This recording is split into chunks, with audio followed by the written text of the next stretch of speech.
Hello and welcome to Rogue Voice, conversations that inspire and connect. I'm Tiffany Cooper. And I'm Jessica Gomez. When we first got hit by this pandemic, one of the first things that happened is big events were canceled, including sporting events. Now that we're back at school, we've got lots and lots of kids spending unprecedented time on screens. There's a lot of screen time happening, and parents and community leaders are looking for ways to get kids back into sports. I know, absolutely. It's crazy. I live here in Minneapolis now, and there are a few teams that are meeting socially distant, which I don't know how they're doing it, but there are other institutions in the state of Minnesota that are not meeting. So it's really inconsistent. It's kind of unfair. There's some organizations saying we're going to do it, and then there's some that are saying that we can't. So it's kind of interesting what's happening here. But today, we are talking about youth sports and how communities are working together for a safe return to play. To help us learn more about the Let Them Play initiative, we have Rick Dyer, Jackson County, Oregon Commissioner, Julian Cordle, Vice Chairman, Medford Parks and Recreation Commission. Welcome both to the show. Thank you so much for being here.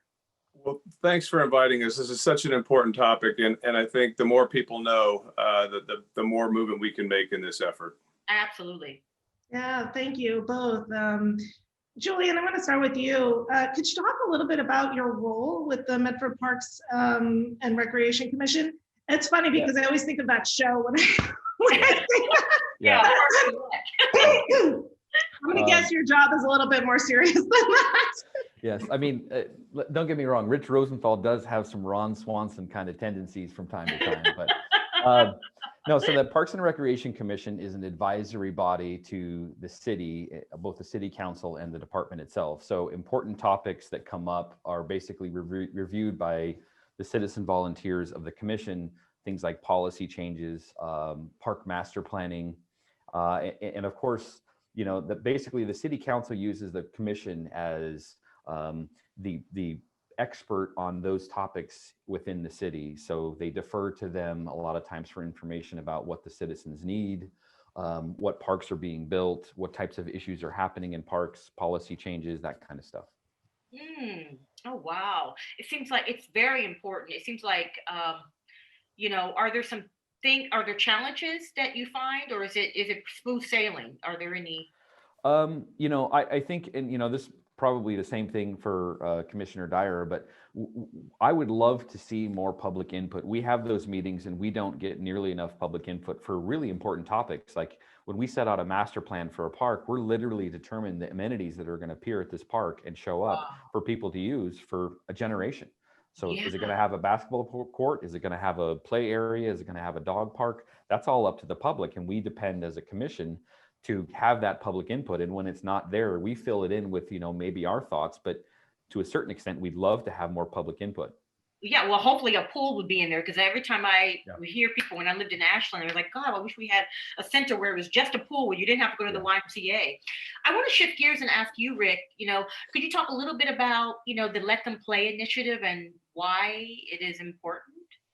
Absolutely. So I've been involved with sports and coaching. I played sports for decades, and I know how important it is to our kids as far as their development, not just physically, but mentally, professionally. There's so many things that kids learn from participation in sports. So I've always been a huge advocate for that.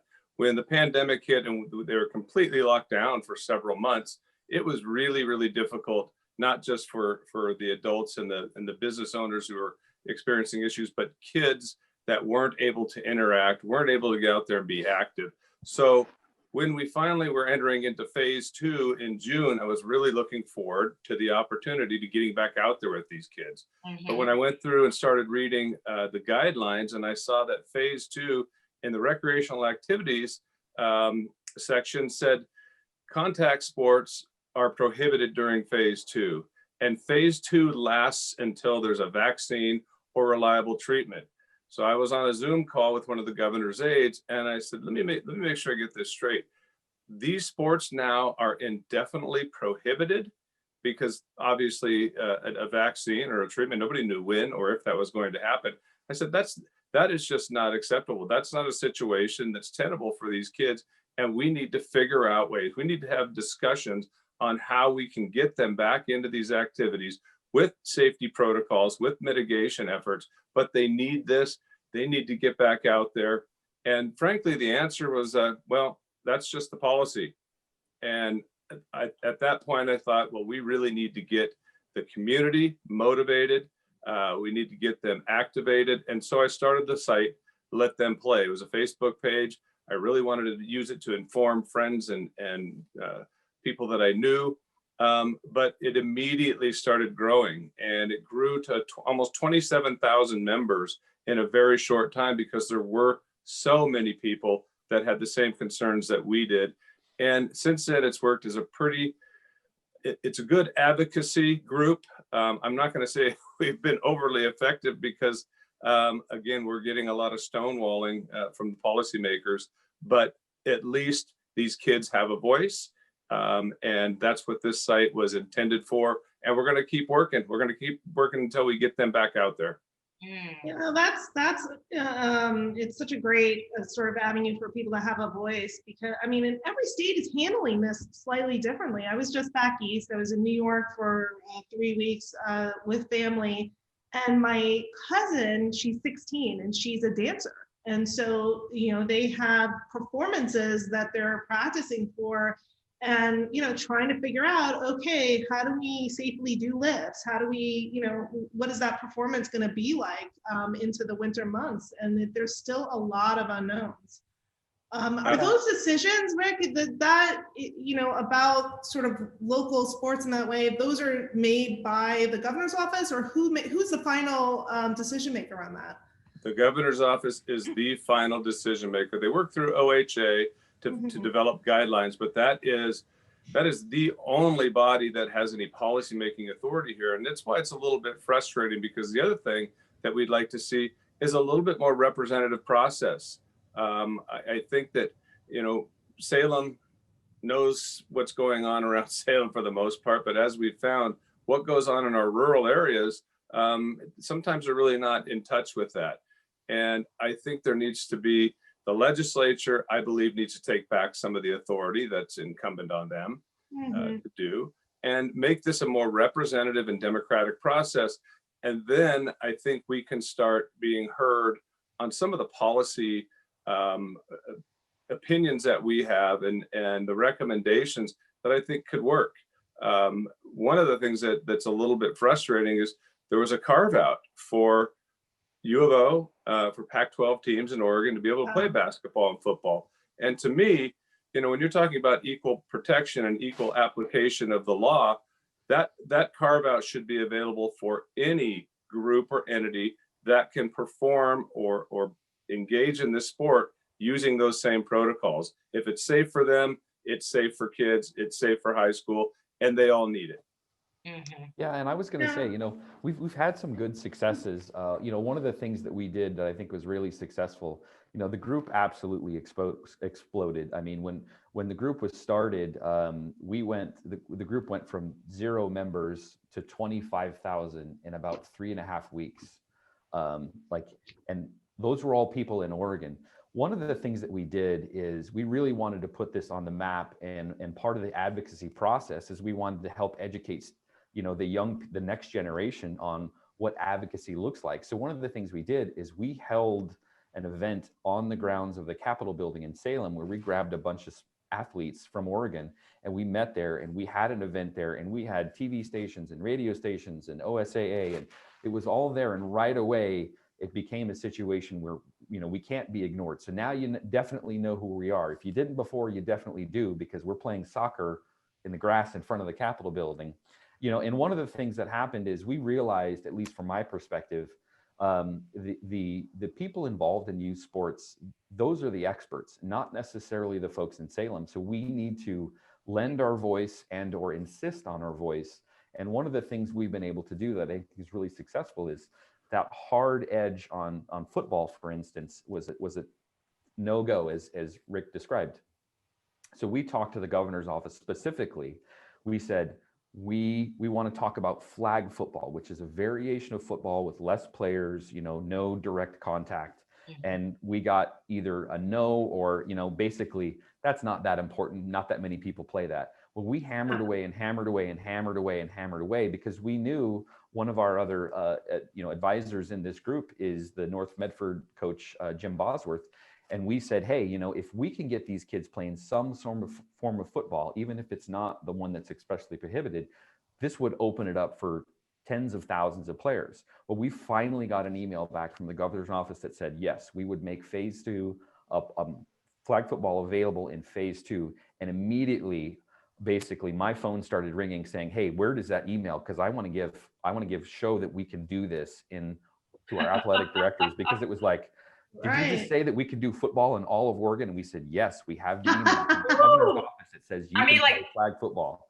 Wow, you were just like, I guess everybody should be shaking your hand. There should be a poll of people just say, thank you so much. I mean, because you were on the front lines of making this happen, the whole persistence, because if you hadn't done that, they would have said no, because they wouldn't have had all the information. We realized that, with all due respect to the elected officials, they're not sports officials. They're not, they don't understand sports the way that we do. So when we talked to like Jim Bosworth here in North Medford, he was like, look, if I can play flag football or 6v6 or some variation, I can get these kids off of the couch. I can get them back playing something.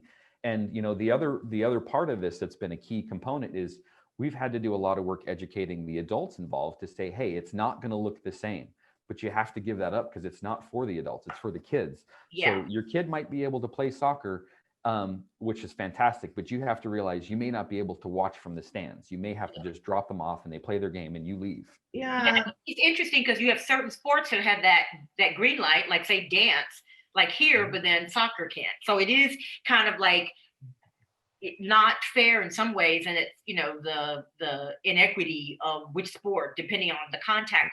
Rick, I want to ask you, what is in the community doing to make youth sports service accessible to families with limited resources? And how do families apply for financial assistance? And I ask that because playing sports, I grew up playing sports in the 80s and 90s. You didn't have to pay to play. And sports have increasingly gotten expensive. And without your service, there would be kids who are very talented that wouldn't have the opportunity to play because they don't have the resources, the inequity because of that. Absolutely. Excuse me. I've been talking about that issue with the governor's staff since we began, because this is a huge equity issue. When school sports are available, it does cost to play, but they're at least accessible to every demographic group, and there are programs to allow them to participate. Right now, what's going on without the schools involved is these kids from under-resourced situations, inner cities, the kids that are on the margins, the kids that have been underserved are now just completely locked out of it because they can't access the private programs generally. They don't have the resources to be able to do that. They can't leave the state, which a lot of teams are doing. They're going to Idaho or Utah to play football and basketball. So what they're left with nothing. And one of the Kate Brown's coronavirus policy, priority number 1 was equity, and that these policies cannot affect the underserved communities in a disproportionate way, but they're doing exactly that. And these kids also, there's a lot of kids that come from these backgrounds that work their whole lives to be able to earn some sort of education after high school. They're not getting that opportunity now. They're not getting the exposure because there's about 40 states that are playing the traditional scholarship sports that Oregon is not. So they're not getting their looks, they're not getting their opportunities. That's going to affect their career trajectories and their futures going forward. And that is not equity in any way. And I think that's a really important point because, we think a lot of us are thinking about some of the littler kids, but I mean, we have people that are in their second or last year of high school that aren't allowed to play. And how do you get those scholarship opportunities? It's a huge issue. Julian, are you talking to parents that are sort of experiencing this? What are they, are there any sort of opportunities for those kids to compete? Yeah, I mean, what we've found, I'm involved in two different soccer clubs. Soccer is kind of my thing. I'm involved in Junior Comet Sports, which does actually a variety of different sports, including flag football, soccer, volleyball, basketball, and in a competitive statewide club, Oregon United FC, which does soccer, kind of statewide at that next level. And what we're finding is the support from the parents has been great. They live, the change in the coronavirus has changed life at home for everyone, right? And so they live in the environment. We've heard just absolutely heart-wrenching stories of parents saying, my kid used to be so much active. They used to have a smile on their face and carry themselves with this pride and joy everywhere they went, and they had a lot of friends. And now I see my kid and they're on the couch and they're sad and they're always in front of Zoom meetings for school, and they've lost all that. Their soccer stuff is in the closet and it hasn't been touched in 3 months. When we look at those OHA guidelines for those sports, and we've been able to successfully say, all right, here's what we can do, and we get the kids out, the response from the parents is they're like, I don't care what sport it is at this point. If they're outside and they're engaging and seeing their friends, and that's why a big part of this advocacy has been, look, it's basically the way that I position it is, we have these guidelines from OHA for these sports, and they're not great, right? Playing with masks on and things like that. But what we're trying to do is play by the rules while we change the rules as much as we can. And that has been a key component of helping parents understand, you don't have to like that the kids have to play with masks when they play soccer, but that's what it takes for them to play soccer. Let's do that. And at the same time, advocate with those decision makers about, helping them understand things like flag football is not football. It's not, 22 players on a field mashing into each other. It's a different sport. And we believe it has credibility to be played in phase 2 counties. And when we did that, it immediately opened up that sport for so many people. So I think as adults we have a different perception about what should be and what we right.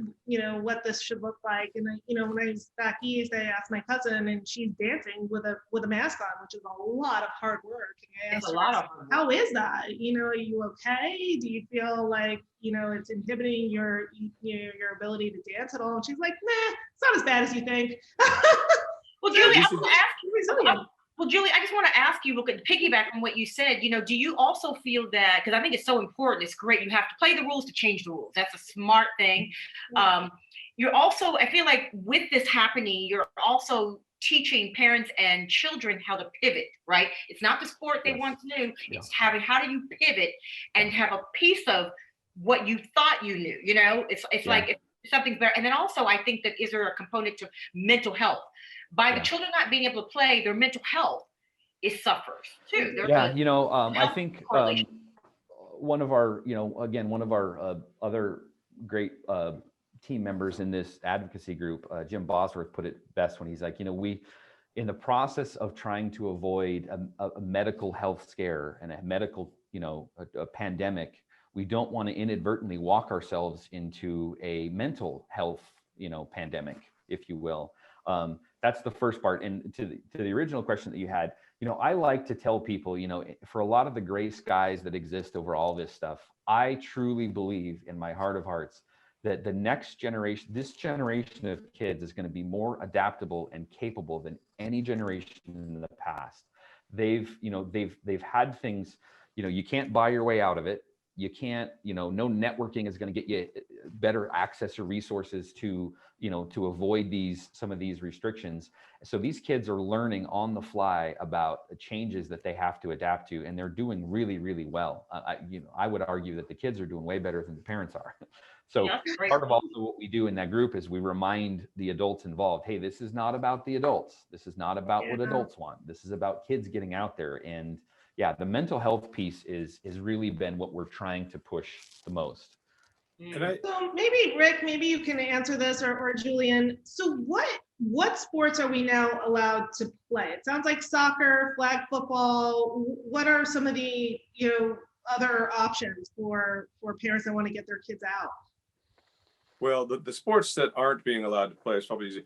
It is Okay. contact sports, and they consider basketball a contact sport. They consider football a contact sport. Wrestling, I believe, lacrosse is still on that list. And then there were some other activities such as drama and band and chorus and things like that that were on there.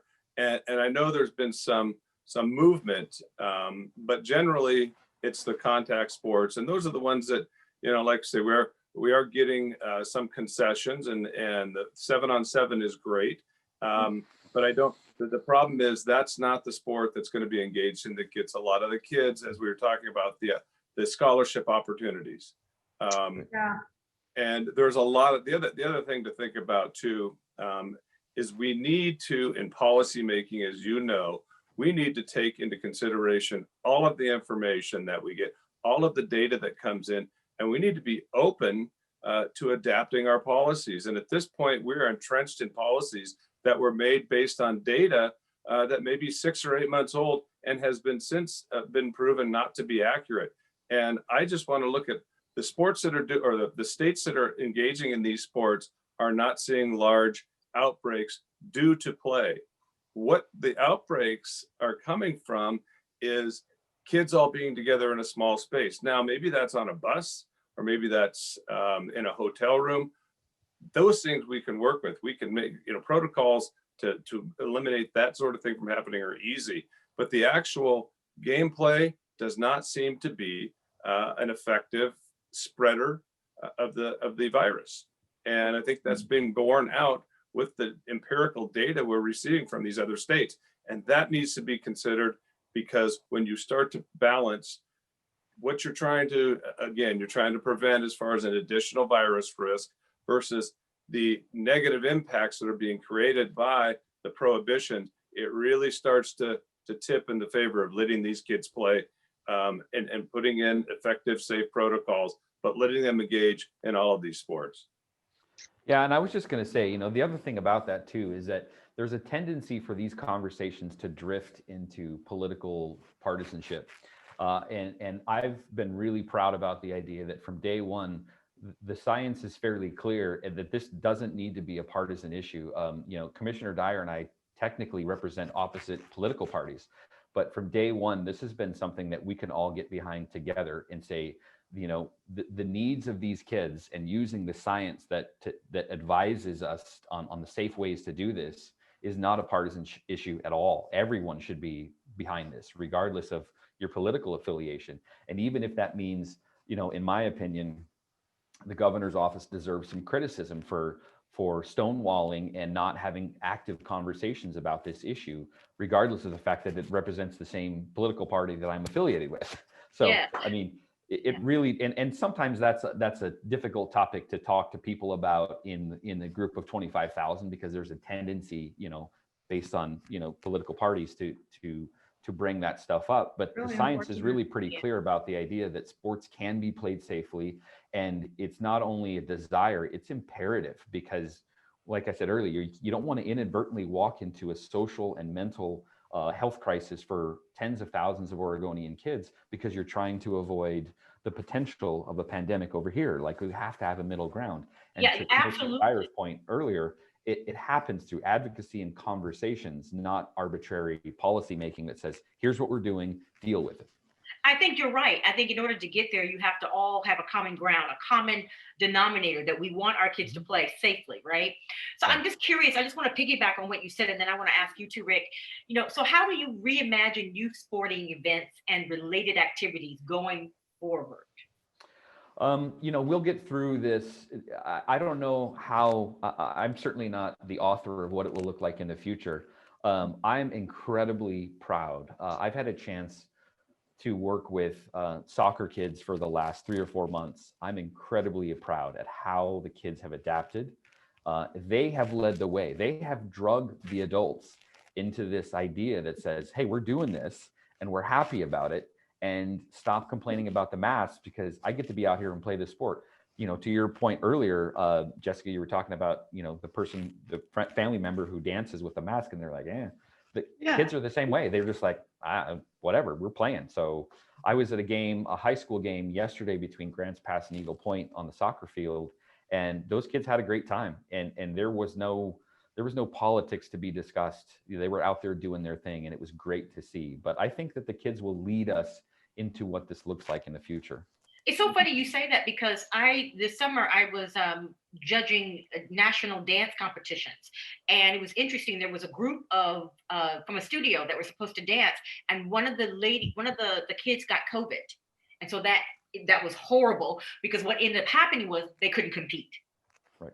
And I think that's the fear of, we know that can happen.